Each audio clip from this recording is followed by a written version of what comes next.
should have been fired. We believe it was definitely the right thing for the chief to do.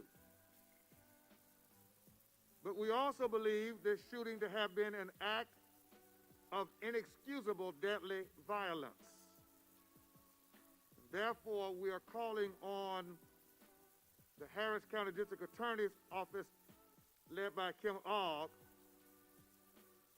to swiftly investigate this matter. She's received the information from HPD. In fact, she's had it. But we're asking the DA for swift action. We believe that the officers who perpetrated this violent act deserve to be charged and indicted and prosecuted to the full extent of the law. Further, we believe that the work that these leaders and others are doing to improve policing and to improve our system of justice in our city and county should be work that is respected and certainly not retaliated against by those who may oppose our views. This is delicate work, but it's very necessary. Houston and Harris County, not unlike other counties and cities in our nation, is having to grapple with some very difficult realities. One of which is the fact that for far too long we've had too many instances of unjustifiable shootings and innocent citizens. We are not adverse to police.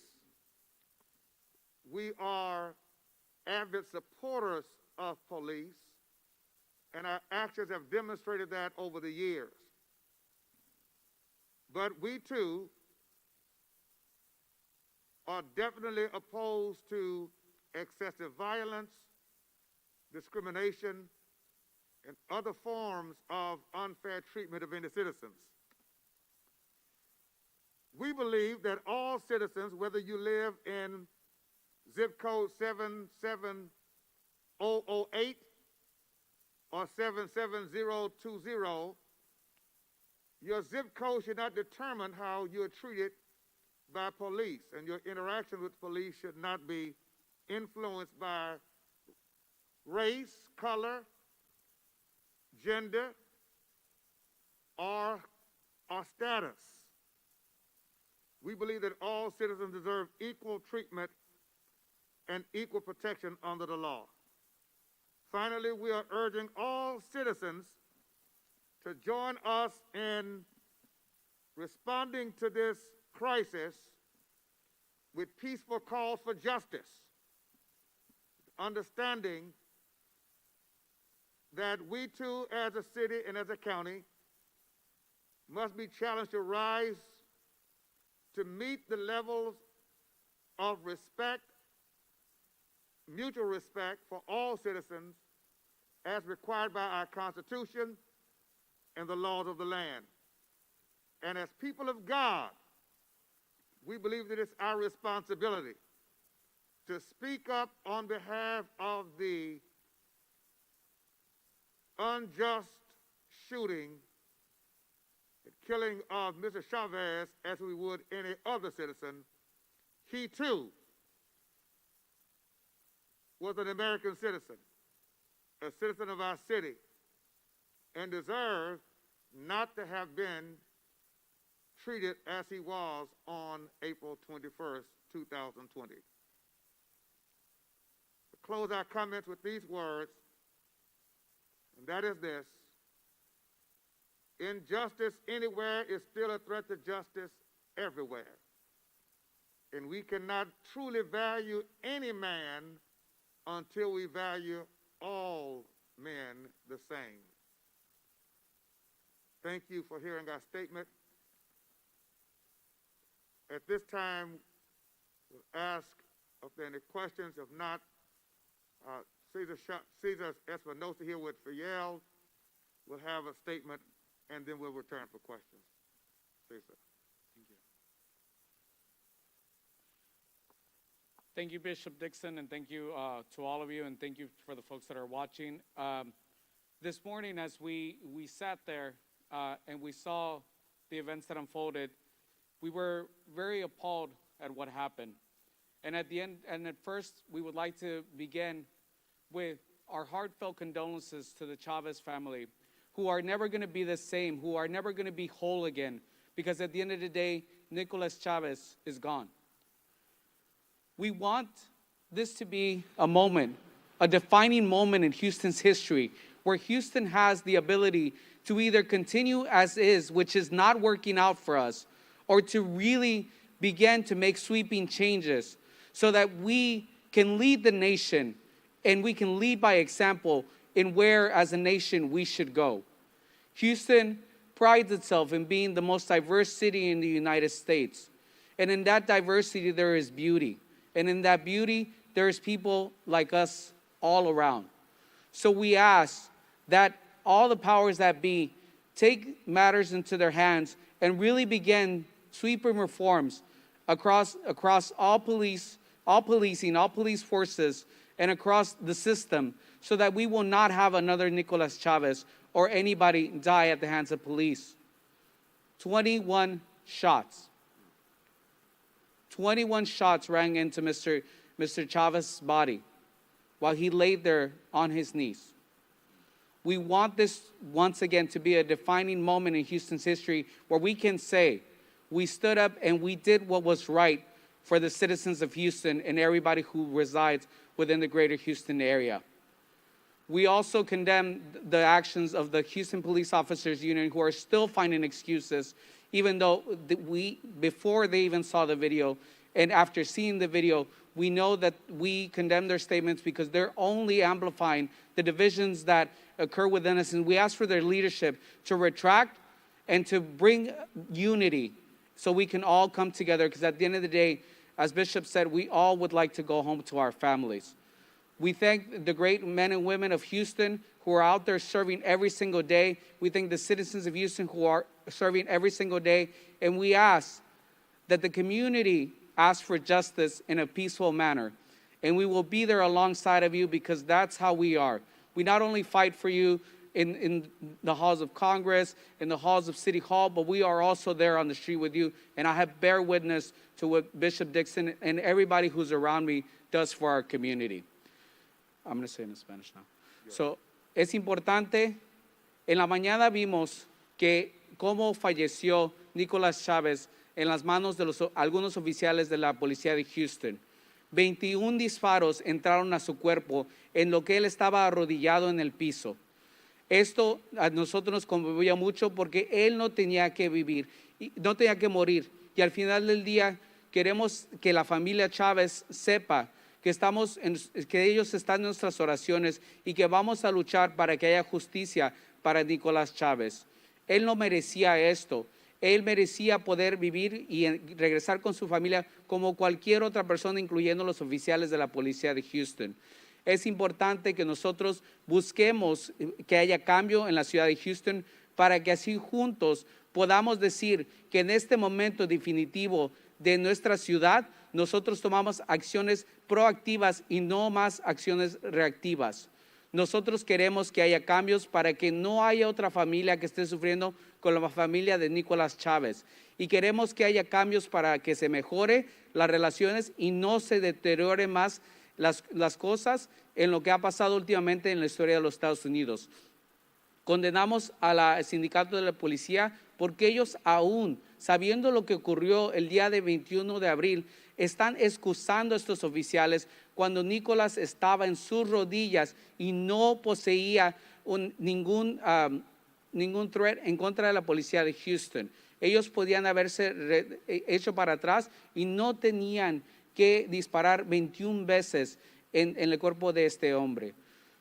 Pedimos que haya cambios. Ahorita es un momento definitivo en la historia de Houston, a donde o vamos a continuar con lo que ya ha pasado que no está trabajando para nuestra comunidad, o vamos a realmente ser líderes y vamos a cambiar y vamos a demostrarle al país cómo es que el país tiene que caminar.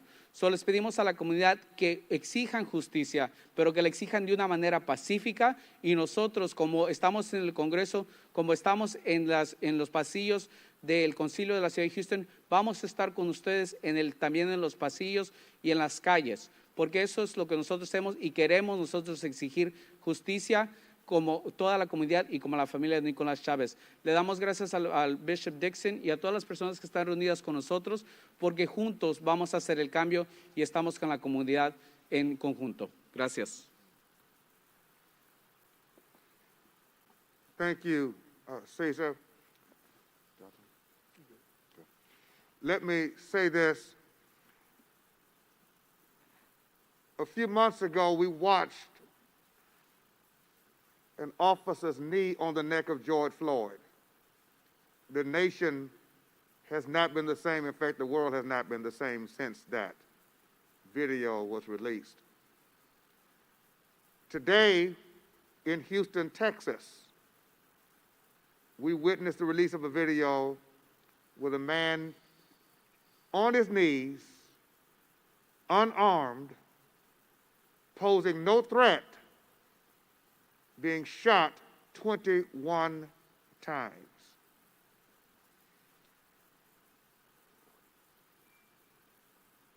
We cannot express what it was like to watch that video, and for others who will see it, we know people will be moved deeply.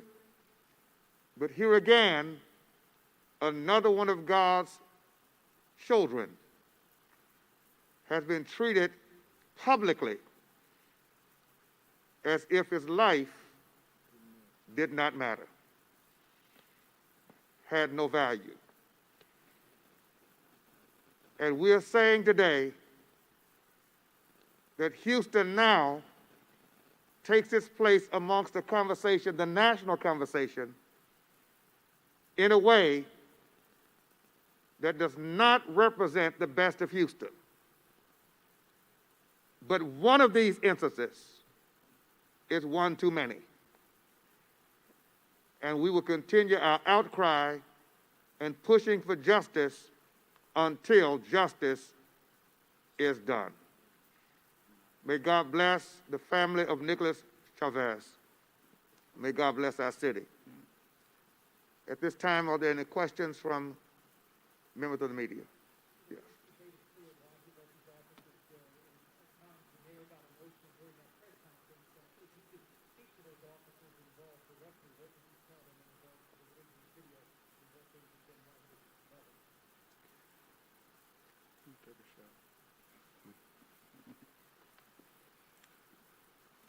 I'm Judson Robinson with the Houston Area Urban League. One of the things we've been deliberating this past several weeks as members of the Police Reform Committee, the task force appointed by the mayor, was how do we do better?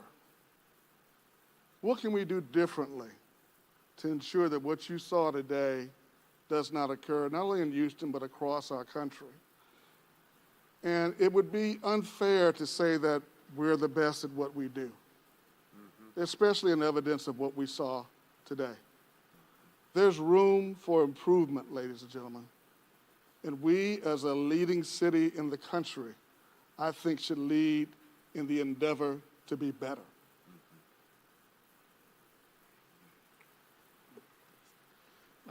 I think one of the key takeaways this morning was having a broader conversation. One of the things that we saw is and that many of you have seen now is that it's a very fluid situation. So we once again are asking for there to be allocation of funds to more training, but further there be allocation of funding to prevent these situations from even occurring in the first place. If Mr. Chavez had had access to health services, to mental health services, we may not even be here today. And so this is a call to action for everybody that there is money that is out there that is just sitting around or being allocated to buy higher grade weaponry or more vehicles. We ask that we start the conversation on how we can stop these things from the front end instead of having a man on his knees shot 21 times in the middle of the night. Can I, Oh, yeah, she wants in Spanish. So es importante de que una de las cosas que nosotros sentimos esta mañana es que el Señor, hay que buscar la manera de poner fondos en otros lugares para evitar que estas situaciones existan desde el principio. Si el señor Chávez hubiera tenido acceso a servicios médicos o si hubiera visto un oficial que estuviera más entrenado en cómo quitar estas situaciones, entonces a lo mejor ni siquiera estuviéramos ahí. So esto tiene que empezar una conversación más a largo plazo de cómo es que vamos a ayudar a que nuestra comunidad sea más saludable y evitar que el empiezo de estas situaciones ni siquiera comiencen. let me say that this tragic episode, we believe, could have easily been avoided had the officers shown patience. If they had waited 10 more minutes, other resources were on the way. There were things that could have been done to have kept that man alive. And again, you're dealing with an individual who was obviously incapacitated mentally. No weapon in his hand, no threat. To be patient, to have been patient would have saved that man's life.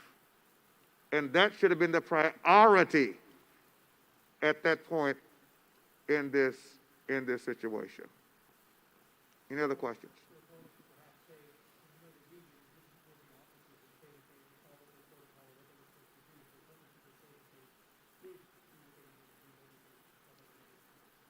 According to everything that we saw and everything that we've been made to understand from the perspective of proper protocol, there were things done early on in this scenario that followed protocol. But it turned ugly when decisions were made that exited protocol. And protocol does not sanction deadly violence against an unarmed victim who poses no threat to anyone's safety. That is a violation of protocol. Yes, sir. Do you feel that perhaps there is some justification around the idea that funds should be taken from the police department, put into another organization, community-based organization, community program, that would get calls exactly like this one, that they would answer, and that you don't have to have a person with a gun showing up to the scene? Yes, we have done the study has been done, and that's one of the things that our task force is addressing as well. We do believe that mental health is at a crisis level. We believe that funding does need to be allocated towards making sure that police officers with a gun are not the only ones who are present when there are mentally ill cases where people need to be served. The program that exists in HPD now needs to be expanded. It needs to be funded. And while we're not saying defund, we are saying proper allocation from wherever the money has to come from at this point. Okay. Has anyone talked to the family, and if so, what did they ask for? At this time, we don't know what the family has asked for. We will be meeting with them subsequent now to having seen the video ourselves. And we're certain that the family is going to be asking for justice on behalf of their loved one, as they well should. Other questions? I have something specific to the video that you have seen. Just a question. How far was the closest path to They were beyond 20 feet, if I recall exactly, beyond 20 feet. That's about the best I can give you. Does the city have a rule on the distance between them and their potential? I cannot comment on that. That's an HBD question. Yes. Let us thank you for coming this afternoon, and we appreciate you coming out in the rain. This is vitally important. We know that there will be many more conversations to be had because this issue is far from over, but we do say we pray for justice. Thank you very much.